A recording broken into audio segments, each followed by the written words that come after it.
हम 3 भाई हैं और हमारी कोई बहन नहीं है। पहले ये बात मुझे एक टीस की तरह चुभती थी, मगर अब यही बात मुझे बहुत अच्छी लगती है। अच्छा हुआ मेरी कोई बहन नहीं है, अगर होती तो शायद उसका भी बलात्कार हो जाता। मैं तो आज़ाद हूँ, मगर रोज़ अखबार के पन्नों से चीखती हुई हर एक पीड़ित बहन की आवाज़ का क्या करूँ।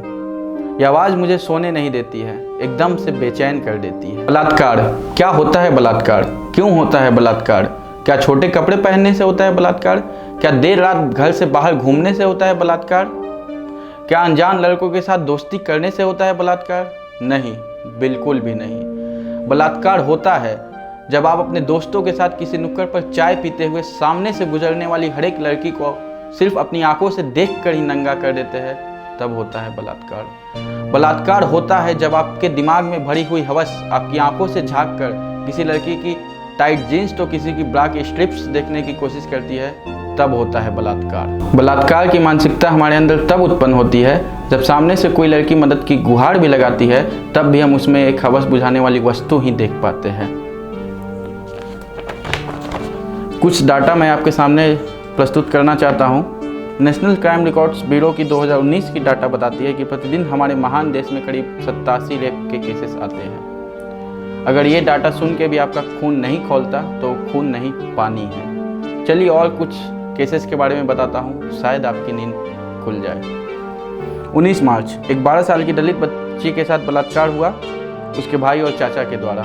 19 जून एक 3 साल की बच्ची के साथ रेप होता है उसके पड़ोसी के द्वारा, जिसकी उम्र केवल 11 साल थी। 19 जून को ही प्रेस ट्रस्ट ऑफ इंडिया के हवाले से एक 9 महीने की नवजात बच्ची के साथ रेप करने की कोशिश होती है, जिसके बाद उसकी मौत हो जाती है। 16 जून एक 43 साल की मानसिक रोगी महिला के साथ रेप होता है एक समाज सेवी के द्वारा। 17 जून एक 16 साल की लड़की के साथ 5 दिनों तक लगातार बलात्कार होता है 6 दरिंदों के द्वारा। ये आंकड़े पढ़ते समय मेरी तो रूह कांप गई थी। अगर वक्त मिले तो आप भी सोचिए जरा। जानते हैं हमारे साथ समस्या क्या है?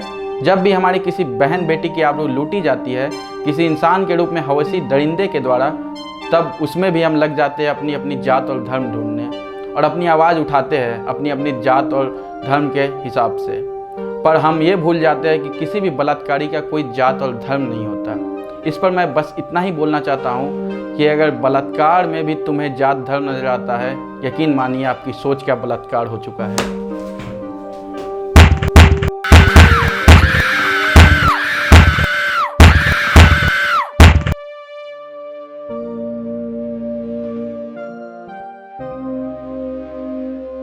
ये सियासत की तवाइफ का दुपट्टा है, ये किसी के आंसुओं से तर नहीं होता।